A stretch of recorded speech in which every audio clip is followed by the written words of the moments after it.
तो भैया बता दें कि हमारे साथ कुचायकोट विधानसभा 102 से बसपा यानी कि बीएसपी से नामांकन दाखिल आज वहां के जननेता यानी कि बलराम सिंह जी ने नामांकन दाखिल किया है। स्वागत करेंगे, फिर इनसे बातचीत करेंगे। बहुत बहुत स्वागत है सर। जी, आपका भी बहुत बहुत स्वागत है। आपके चैनल को भी बहुत बहुत स्वागत है। आपके दर्शकों को भी स्वागत है। सर, जैसे कि आपने एक दल के लिए काफी मेहनत किया जनसुराज के लिए, और जनसुराज ने आपको टिकट नहीं दिया, क्या कारण रहा कि आज बीएसपी से आप नामांकन कर रहे हैं?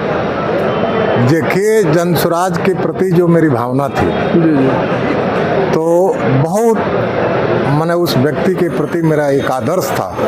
उस आदर्श को देख करके मैंने पीछा किया था कि आज तक किसी भी राजनेता ने जिस मुद्दा को नहीं उठाया था उस मुद्दे को उसने उठाया, और वो धरती पर उसको उतारना था।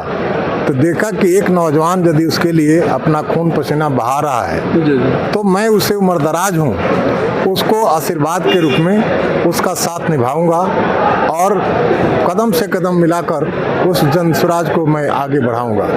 और मैंने ऐसा एक इतिहास रच दिया गोपालगंज में कि भूतो न भविष्यति, जो मैं 70 वर्ष की उम्र में जो परिश्रम करके जनसुराज को खड़ा किया और जो उसके भीतर में एक दहशत थी, जो कोई बोल नहीं सकता है, कहीं जा नहीं सकता है, वहाँ मैंने खड़ा करा दिया। हर गली मोहल्ले से सबको निकाल दिया। और उस आदमी ने मुझे बुला करके यह कहा कि बलराम सिंह, आपका 9 तारीख के पहले सूची में नाम रहेगा, आपको पटना आने जाने की कोई जरूरत नहीं है। 9 को जब टीवी चैनल में देख रहा था तो मेरा नाम का कहीं अता पता नहीं था। दूसरी घोषणा हुई, उसमें भी नहीं था। बाद में दूसरी पैनल जब घोषित हो गया, बिना घोषित किए हुए अंधेरी रात में 1 बजे रात में चोर की तरह एक व्यक्ति को उसने टिकट थमा दिया।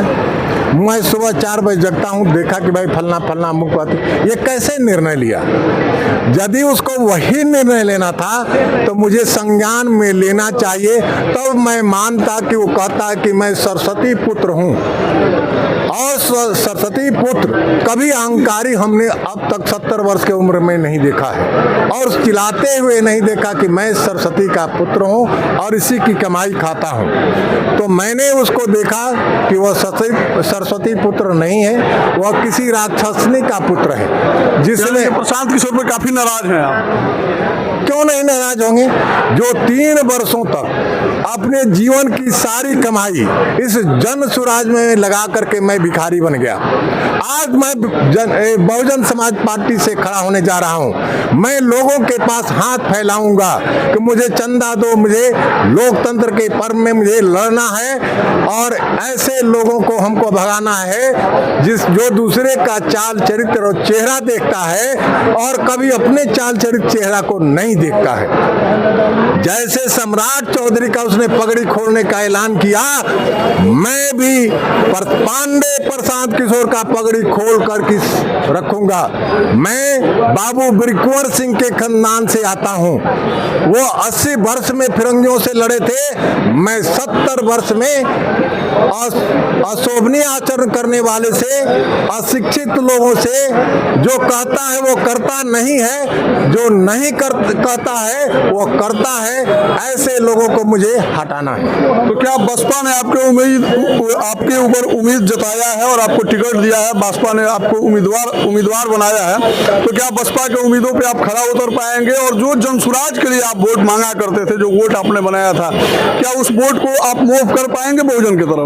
जी, मैं उससे ज्यादा वोट बहुजन की तरफ लाऊंगा, और मैं बहुजन को भी दिखा दूंगा कि एक बूढ़ा जो कहा था वो करके भी दिखाया, और वो सारे बहुजन के लोग मेरे मुरीद हो जाएंगे। जो लोग उनके कैडर का नहीं काम अधूरा छोड़ दिए होंगे, उस काम को भी मैं पूरा करके एक इतिहास रचूंगा। अब बहन महावती हमको आशा है कि मुझे बुला करके मेरा पीठ ठोकेगी। अच्छा, कुछ कुचायकोट जैसे कि बाहुबलियों का गढ़ माना जाता है और वहाँ पे अमरेंद्र कुमार पांडे और पप्पू पांडे भी चुनाव लड़ रहे हैं। तो वहाँ महागठबंधन से आपके हरिनारायण कुशवाहा लड़ रहे हैं और भी कई लोग वहाँ पे लड़ रहे हैं, लेकिन उसी बीच बलिराम सिंह का आना एंट्री, क्या लग रहा है मतलब वहाँ पे कुचायकोट का किला फतेह कर पाएंगे या फिर कितना कामयाब होंगे? बलराम से एक सामान्य परिवार से आते हैं और वो उनका सामान्य आचरण है और वो अपने सामने किसी भी आदमी को उदंड के रूप में अशोभनीय आचरण आज तक 76 वर्ष में हम नहीं देखा है। हम उसको आदमी को कैसे बदनाम करेंगे? वो बाहुबली है, बाहुबली रहता, लुटेरा रहता तो लोग क्यों चुनते?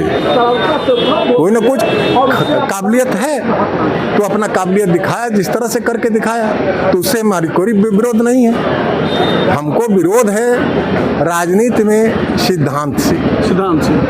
हमको क्या करना है, उनको क्या करना है, हम जनता को कैसे खुशहाल बना सकते हैं, उस सिद्धांत पर चलना है। हम लड़ने नहीं आए हैं, इस समाज को बेहतर बनाने आए। बेहतर बनाने आए हैं। यहाँ से नामांकन जैसे कि आपका हो गया, नामांकन के उपरांत जब आप जाएंगे तो अब कहाँ जाएंगे? यहाँ से अब हम जनता के बीच जाएंगे, जनता के बीच जाएंगे और ये सारी घटनाओं को मैं बताऊंगा कि ये अच्छे लोग सरस्वती पुत्र क्या बोलते हैं और क्या करते हैं, आज तक मैं नहीं देखा था। उस बात को मैं उजागर करूंगा।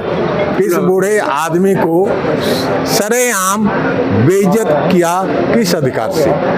जो हमें गार्जियन के रूप में देखता था और एकाएक उसका मन कैसे मुझसे बदल गया? मैंने कौन सा गलती किया था जो मुझसे वो बदल गया? आपको बता दें कि हमारे साथ बलराम सिंह जो कि कुचायकोट विधानसभा 102 के प्रत्याशी हैं, बहुजन समाज पार्टी के टिकट पे लड़ने आ रहे हैं। तमाम वार्तालाप पे आप लोगों को क्या कहना है कमेंट सेक्शन में लिखिएगा। मिलेंगे फिर, तब तक के लिए धन्यवाद।